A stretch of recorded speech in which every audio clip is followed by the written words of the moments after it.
In the world of biker gangs, one prominent name has not only ruled, but also made its reputation as one of the most notorious and feared biker gangs. We're talking about the one and only Hell's Angel.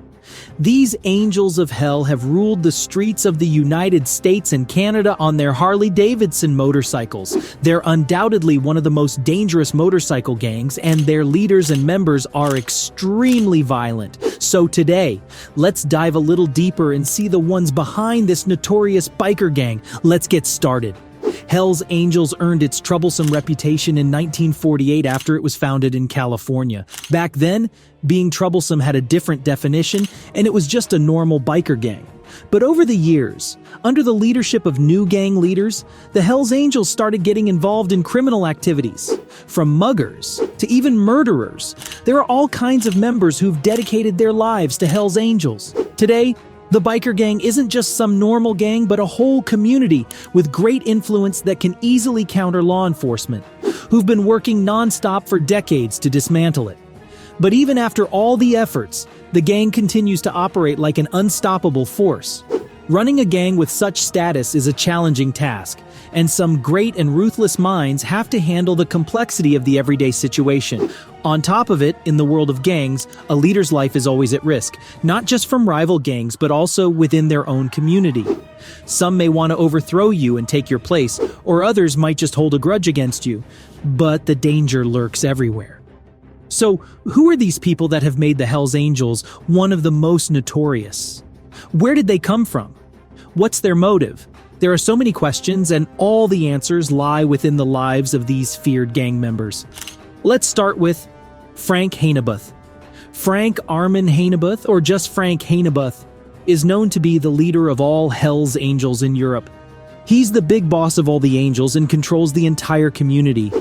Born on September 21, 1964, in Garbsen, Osterwald, West Germany, it's been a long way for Frank. He grew up in Hanover, where he stepped into the world of biker gangs and became a Hell's Angel. Over the years, he has made his reputation as one of Germany's most notorious outlaw biker gang leaders. Apart from leading Hell's Angel, he's also a professional boxer and alleged gangster. Not just that, Frank is practically a businessman who's made millions through his criminal activities in the red light district of Hanover. Regarding his family, he got married in Bissendorf near Hanover to Anne Sarah Naumann. He also has a son named Ben Hanebuth, a professional boxer following his father's footsteps. But was he always a gangster? Not really. Before becoming an angel, Frank used to be a carpenter, but that job didn't suit him, or should we say it didn't meet his desires. So he decided to change his work line. His craving for money and women got him into becoming a pimp in Germany. And as you must have guessed, in this line of work, Frank was pretty successful. He had a very charismatic figure, and was known for building an empire of bars, brothels, and sports studios while maintaining strong ties with civil society in Hanover. It's safe to say that even before he joined the biker gang, he was already prepping to be a leader with the talent to succeed in any line of work. I mean, he's been good at boxing too. Hanebuth's boxing career, which lasted between 1991 and 1996, was brief but left an indelible mark on everyone who witnessed him fighting in the ring. During his boxing career, Frank entered the ring under a different name, Frank Hanebit. Later on, he joined the Bones Motorcycle Club. Due to his leadership abilities, he soon became the club president as well. But then he transitioned and joined the Hell's Angels in 1999. It was the best decision in his life because the Angels were already one of the most powerful biker groups of that time. He grew and significantly increased his wealth and influence in Germany by joining the gang. Thanks to his diverse background and entrepreneurial spirit, Hanebuth rose through the ranks of the Hell's Angels. Not only that, he soon became a biker gang leader, and his role mainly consisted of criminal activities. But his dirty work didn't let him go away that easily. Frank served 3 years in prison for being guilty of an attempted brothel set up in Hamburg. Everyone thought that now that Hanebuth was in jail, his reputation would be in ruins. and his reign as a Hells Angel biker gang would finally end. But little did they know that once Frank got out of jail, his reputation and popularity would actually increase.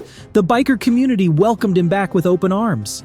In fact, he even managed to maintain relationships with business and political elites in Hanover, and these connections earned him great power, which is why he was so untouchable by law enforcement. Frank got tons of positive publications and press coverage on his release, but his days of freedom were finally at risk when he was arrested once again in Spain and was under trial for allegations of being involved in a criminal organization. It all became a lengthy trial that finally concluded on September 26, 2023, by the High Court in Madrid. They cleared Frank's name from all charges of having links with a criminal organization. But Paul Engelke, Hannibut's right-hand man, was sentenced to 1 year and 6 months imprisonment for making threats and covering up the crimes of his boss.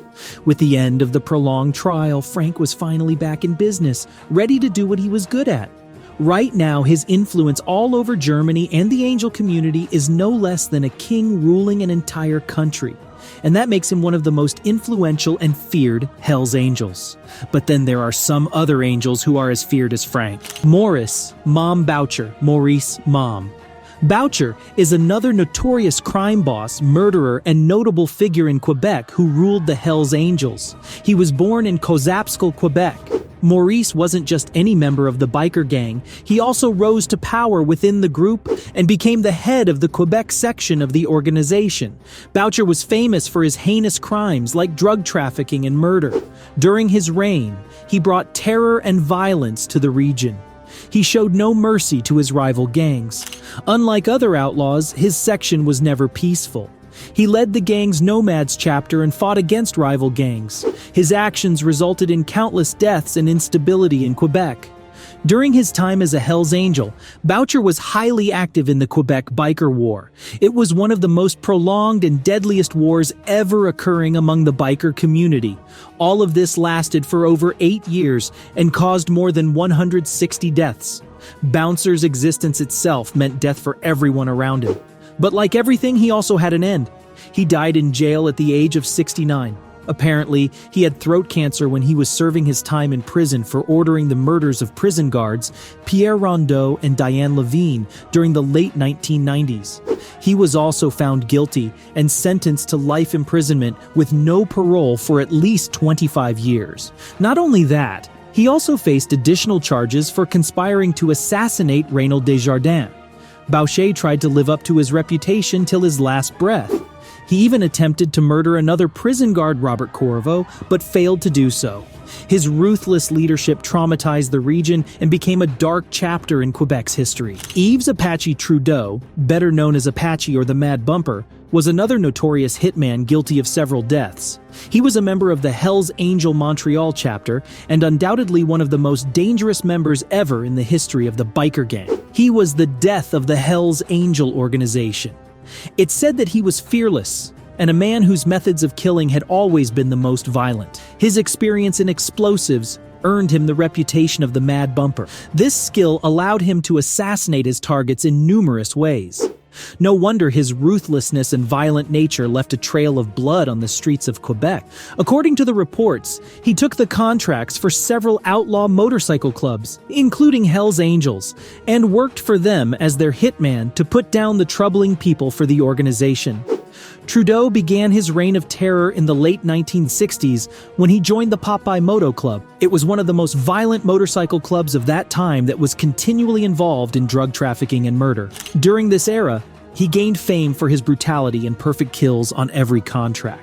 In 1977, Popeye Moto became even stronger and more violent when it merged with the Hells Angels. After this, he continued to serve the gang and became a nightmare for the club's rivals, such as the Devil's Disciples and the Outlaws. Trudeau's reign finally ended on July 20th, 2008, when he passed away at the age of 62. But before dying, he betrayed the group he had served his entire life for. He became an informant and gave away crucial information against the gang. His involvement with law enforcement caused great damage to the group. After all, he was a man who served the group for decades, and he knew all the weaknesses. So with Trudeau's help, the authorities were able to disrupt the club's operations significantly. During his trials, the Mad Bumper confessed to being a prime associate in over 43 murders, and due to this information, the police were able to arrest his 42 fellow bike members involved in the murders. Trudeau's cooperation with authorities allowed him to receive a lenient sentence and eventually be released from prison. Despite what he had done during his time with the Hells Angels, he was able to redeem at least a bit of himself by exposing the crimes of his fellow bike members. A tyrant like him and many others ruled the streets with Hells Angels written on their biker jackets. Despite the continuous battle with law enforcement for decades, these Angels of Hell have not flinched and become even stronger. From Frank Hainbuth to Boucher, these people are undoubtedly the most feared. But it's all thanks to their terrifying reputation that allowed them to control these organizations. So this is it, everyone. Hope you all learned something new today. Let us know your thoughts in the comments down below. And don't forget to hit the like and subscribe button to see similar content in the future. Thanks for watching.